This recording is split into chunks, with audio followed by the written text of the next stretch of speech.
everyone, my name is Monica Raudenbush. I am a Services District Educator for Ulta Beauty, District 3500, Atlanta South. Woo woo. I miss you guys so much. I promise we'll meet again one day. But for now, I'm going to share a few hot tips and tricks for cutting some really fun, fresh and real fringes. What I love about cutting fringes is you don't have to be a hairstylist to cut a good fringe on yourself. I'm sure a lot of us have had our own hair horror stories. At this point in time, I have some earmuffs going on, some floppy dog ears, so that's why I am put up. But at the end of this demo, I'm going to actually show you how to cut a curtain fringe on yourselves without having to be frightened or scared. So this video is not just for stylists. This video is for anybody who maybe had a little bit too much wine one night, wanted to try something new, can't call your stylist to fix it, or if you just simply are interested. So this video is going to be good for everyone, and if you're interested in learning a little bit more, if you have any other ideas of what you'd like to learn, please reach out to me, personal message me. I would love to share some more Ulta Beauty love with you. So let's get started. Alright, so the first fringe we are going to do is a fuller fringe. So it's nice is you'll get a little bit of longer pieces as you get closer to around the hairline. So this particular cut is, we're using condensed cutting. So what condensed cutting is you're going to bring everything to the center, and then after you cut it or you let it go, it's going to fan out. So that's what's going to give you that extended length as you're going away from the face. So I absolutely love this fringe. It's not for everybody, but if you have finer hair and you need a little bit more weight up in this area, this fringe would be absolutely perfect for you. So our first tool we're going to use is our comb. I love to get combs with the numbers on them. That's extremely helpful for me. At this point, I pretty much know what an inch is, but it's always good to have a helpful reminder. So you want to first start by going about 2 inches away from the hairline, right here in the middle. And we're going to create a triangular shaped section that extends from those brow bones. So if you touch these 2 areas right on the outside of your eyebrows, that's exactly where you're going to make that parting. So I'm 2 inches away from that hairline. So you'll notice I'm using my comb as a tool to help guide me and understand the head shape. This helps me pinpoint exactly where I need to section out my triangular parting.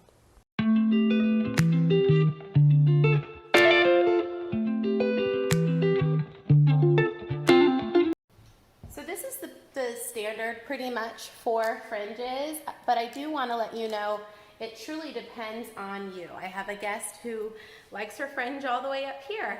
You know, hey, to each his own, whatever works. Some people have a little bit finer hair and need a little bit of extra weight and length, so it truly depends on your preference. For me, I just like to use that 2 inches rule. It's never failed me. Our next step, we will be subsectioning our fringe area into 3 small triangles.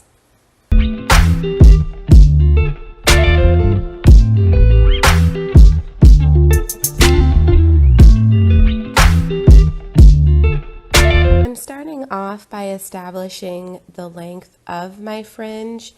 Today we'll be cutting slightly past the eyebrows, right at that bridge of the nose. What I'm doing is I'm condensing that middle triangular subsection and I'm bringing it all to the center. I'm going in to point cut that first initial cut.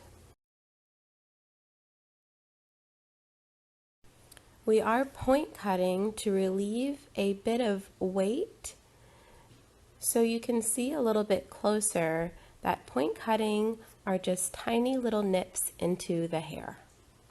Something to keep in mind is we are cutting with dry hair. So I've made sure I've added more length prior to my initial cut to give me a little bit of wiggle room once I do resaturate the hair and go in and do my detail work. Before I cut my next section, I want to make sure I am over directing my hair on the right hand side over to the opposite side of my middle triangular section. Once I've established my guide, I'm going in to point cut and release. You'll notice that I'm cutting the hair with 0 elevation. If we lift the hair or elevate the hair in any way, that could cause unnecessary bulk or volume. Once I am done cutting my middle triangular section and my right hand side, I will over direct my left hand side to the opposite direction of the middle triangle. I will go in and point cut, then release. All right, guys, I have to apologize. I didn't realize the glare in the background, so I moved some things around. I wanted to just talk about what I ended up doing as far as blow drying her with bangs.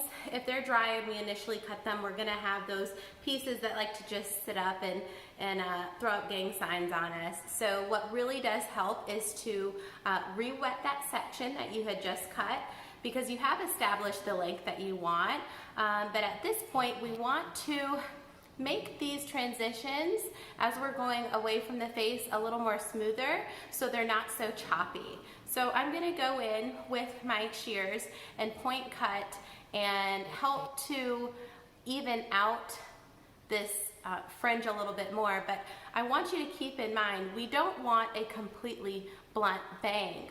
We genuinely want something to kind of softly angle out and add a little more length as we're going away from the face. So remember, condensed cutting, we're bringing everything to the center, and as we fan out, we're going to get that length going away from the face. So one thing to keep in mind is elevation. When we elevate, we're adding layers, and that's how we're going to get that bulk. So 0 elevation when you're cutting fringes if you don't want anything having too much volume. We get a lot of volume alone because of the density of this hair and the way that it is cut.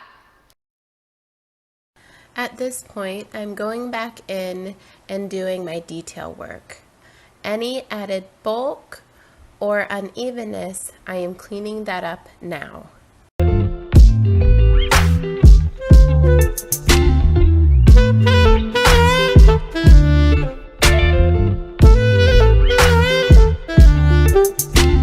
If you love her color, I will also be doing a video on a multi-tonal glaze and a root drop. So that's just an extra way to add that customization to your guest service and just build some more tools in your belt. All right, so now that we have her sectioned out, this particular fringe is very similar to the last fringe that we learned. This one is a little more blunt, I would say. It does still have a softer appearance because we're still going in and using point cutting.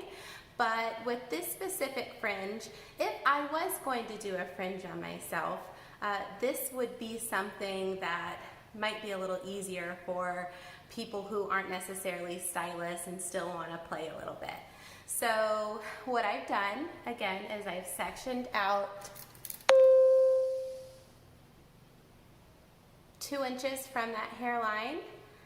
Because of the glare in our last video, I'm going to show you again how I found these sections on the outside. So what I've done is I've placed the comb right on the side of the head. Wherever it meets that bend is how I found that section. Same with the other side. Something else that helps me is I always use my outer corners of my brow bones. So with this fringe, again, it's condensed cutting. So remember, when we bring everything to the center and it fans out, we're over directing and adding a little bit more length on the outside. So with this particular fringe, we won't be over directing to the opposite corners, but we will be over directing to that center point and going into point cut. So again, I'm condensing everything to that center point, and we will be going in again with a point cutting technique. A hot tip I learned at a training from Am & Carver was placing the bottom of that shear against your finger so you're not going in and cutting your fingers when you do point. The hair was cut dry, so you will get a bit of lift from the fringe, but you can always resaturate the hair so you can go in and get a cleaner finish. I've wet the hair down. I applied an awesome silkening mousse from Aquage, and I'm using my NYX Stenson paddle brush, which I absolutely love. It has nylon and boar bristles to give just the right amount of tension and shine. I'm now going in to do my detail work, but I'm also keeping in mind there's a subtle bit of length extending away from the face. And now here is our finished product. So I hope you enjoyed. I had so much fun filming this for you guys, a lot more than I thought I would. I can be very awkward at times, so it was nice to kind of get out of my shell and my comfort zone and share a little bit of Ulta Beauty love with you all. So if there are any things that you feel like you would love to learn a little bit more of, or if you're just genuinely interested to learn about hair, period, I don't care if you're a stylist or not, I will share the Ulta Beauty love with anybody who wants it. So thank you, and stay tuned because there is much more to come. So I have to apologize to you all. I ran out of time filming this video, but I promise you, stay tuned and I will be posting this video of me cutting a curtain fringe on myself sooner rather than later. So thank you for watching, and I'll see you all soon.